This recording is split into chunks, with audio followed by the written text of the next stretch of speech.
আজ আমরা দেখব একটা রেক্ট্যাঙ্গুলার শেপের একটা কলম বা বিমের যে স্টিরাপ ব্যবহার করা হয় সেই স্টিরাপের স্টিল এর কাটিং লেন্থ কত। তো স্টিরাপের কাটিং লেন্থ ব্যবহার করার সূত্রটি হলো রেক্ট্যাঙ্গুলার স্টিরাপের কাটিং লেন্থ বের করার সূত্র হলো 2 × a + b plus 2 × hook length minus bend deduction. তো এবার আমরা ধরে নিচ্ছি যে এখানে 300 mm উইথ এবং 450 mm একটা বিমের আমাদের স্টিরাপের কাটিং লেন্থ বের করতে হবে।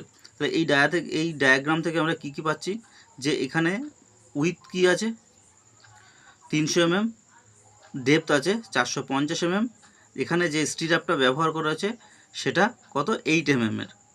এটা আমরা 10 mmও ব্যবহার করতে পারি।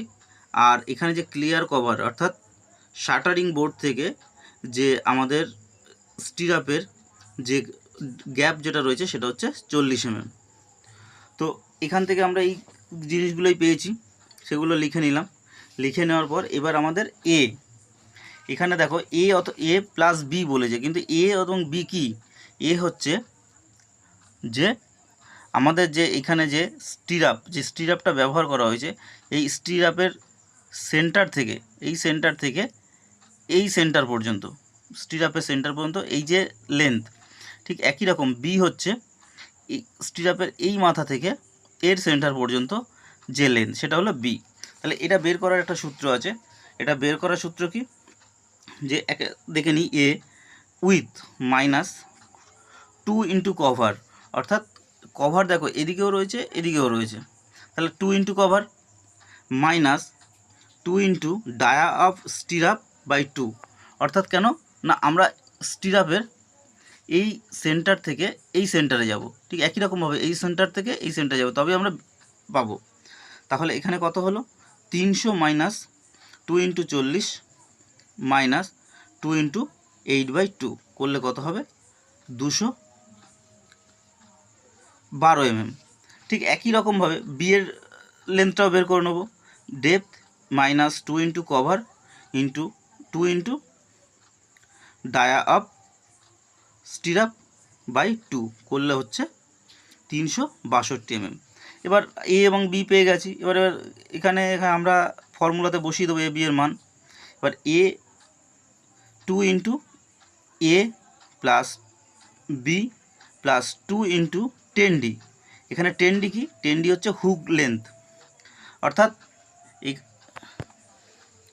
এখানে যে আমরা হুকটা ব্যবহার করেছি সেই হুকটার বের করার সূত্র কি, as per is code 10d অথবা 75 mm, মিনিমাম 75 mm হতে হবে, আর অথবা 10d। তাহলে এটা কেন না, যদি আমরা ধরো এটা 6 রড ব্যবহার করতাম তাহলে 6 × 10 = 60 হতো, তাহলে 10d হলো 6 × 10 = 60, তাহলে হচ্ছে না, কিন্তু এটাকে আমাকে 75 mm নিতে হতো। সেই জন্য এখানে আমাকে 10d। ডি কি, ডি হচ্ছে ডায়ামিটার অফ বার মাইনাস, এবার দেখো বেন্ড ডিডাকশান কি, এখানে কতগুলো বেন্ড ব্যবহার করা হয়েছে, কারণ আমরা যখনই বেন্ড করব তখনই আমাদের স্টিলের লেন্থ বেড়ে যাবে, সেই জন্য আমাদের বাড়তি হয়ে যাবে তখন, সেই কারণে আমরা এই বেন্ডটাকে বাদ দেব। তাহলে এখানে বেন্ড ডিডাকশানে বাদ দিয়ে গেলে এখানে কতগুলো বেন্ড আছে, 1 2 3 4 5, এখানে দুটো আছে, তাহলে 5টা আছে, কিন্তু 5টার ভিতরে দেখো 1 2 3টে হচ্ছে 90 ডিগ্রি বেন্ড, আর 1 2 হচ্ছে দুটো হচ্ছে 135 ডিগ্রি বেন্ড। তাহলে এইগুলো এই বেন্ড কত কীভাবে বাদ দেবো না, এই বেন্ডের বাদ দেওয়ার জন্য হচ্ছে 45 ডিগ্রি যদি বেন্ড হয় তাহলে 1d, 90 ডিগ্রি যদি বেন্ডের জন্য 2d, এবং 135 ডিগ্রি বেন্ডের জন্য 3d। তাহলে আমাদের এখানে কি কি ব্যবহার করা হয়েছে, 90 ডিগ্রি বেন্ড আছে 3টে, তাহলে 3টে আছে 90 ডিগ্রি বেন্ড এবং দুটো আছে 135 ডিগ্রি বেন্ড।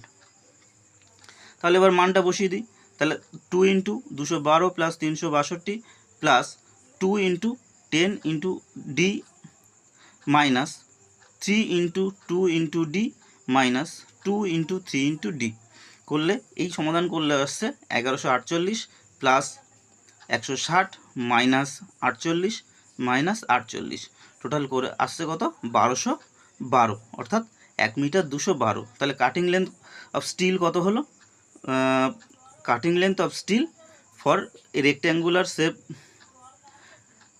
স্টিরাপের জন্য 1 মিটার 212 mm। আজ আমরা এখানে রেক্ট্যাঙ্গুলার শেপের যে রিং রয়েছে তার আলোচনা করলাম। এবং এটা কিন্তু একটা জিনিস কী বলতো, এটা শুধুমাত্র এটা হচ্ছে 2 লেগ, অর্থাৎ এই যে দুটো লেগ 2 লেগের রিংয়ের জন্য। এরপরে বিভিন্ন রকমের রিং হয় 4 লেগেড, 6 লেগেড, 8 লেগেড, এবং এগুলো পরবর্তী সময় আলোচনা করব। এছাড়াও আমাদের রেক্ট্যাঙ্গুলার আছে, আমাদের ট্রায়াঙ্গেল আছে, আমাদের স্কোয়ার আছে, স্পাইরাল আছে, বিভিন্ন রকমের স্টিরাপ কাটিং লেন্থ বের করব। সঙ্গে থাকো, এক এক করে আমরা সব প্রত্যেক দিন এক একটা করে আলোচনা করব। জয় হিন্দ।